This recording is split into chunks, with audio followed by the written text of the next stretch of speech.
Hello, ladies and gentlemen. I am here with our two Foley artists for the show, and I'm here to ask them how they make the interesting sounds we have for the show. So the first one I'd like to ask you is, how do you make a door sound?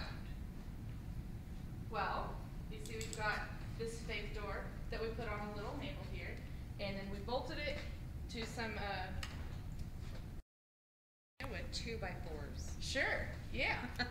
We anchored it to a platform so that the motion of slamming the door would knock it over, and then that way we have other hands that we can use to, for instance, use a bell sound to represent the door opening to the drugstore. So we'll go ahead and demonstrate that sound for you now. And then you also have the standard door sound for when George enters the office of the living alone.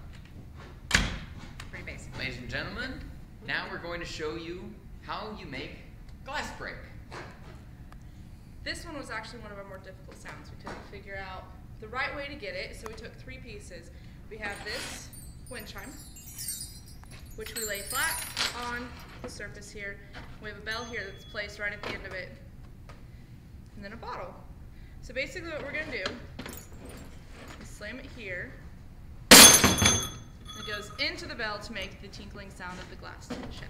So, Josie, how do you make the sound of someone walking in snow? Well, Ben, I'm glad you asked.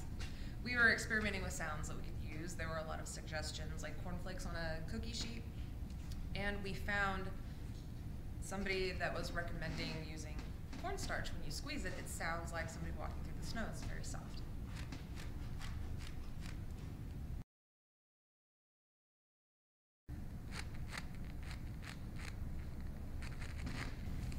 So, Megan, we have the sound of a cash register. How do you make the sound of a cash register?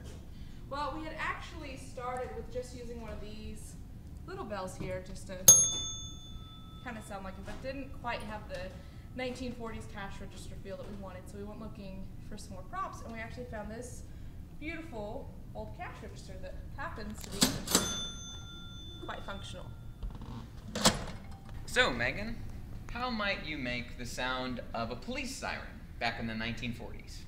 Well, we actually have a wonderful lady named Jane Tanner who is doing properties for us a little bit, and she found this old siren. It's actually an antique, so like we wouldn't be able to bolt it to the table or anything because we don't want to alter it.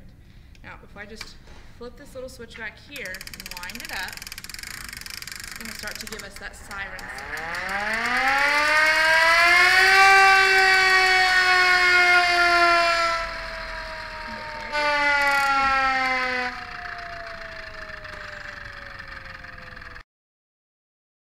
One of the sounds that we make in-house, I guess, would be the sound of Harry at the very beginning of the show falls through the ice. Harry is George's little brother.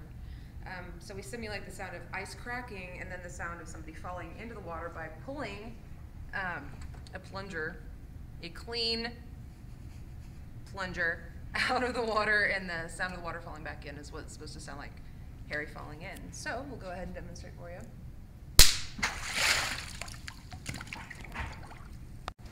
Stabilizing factors.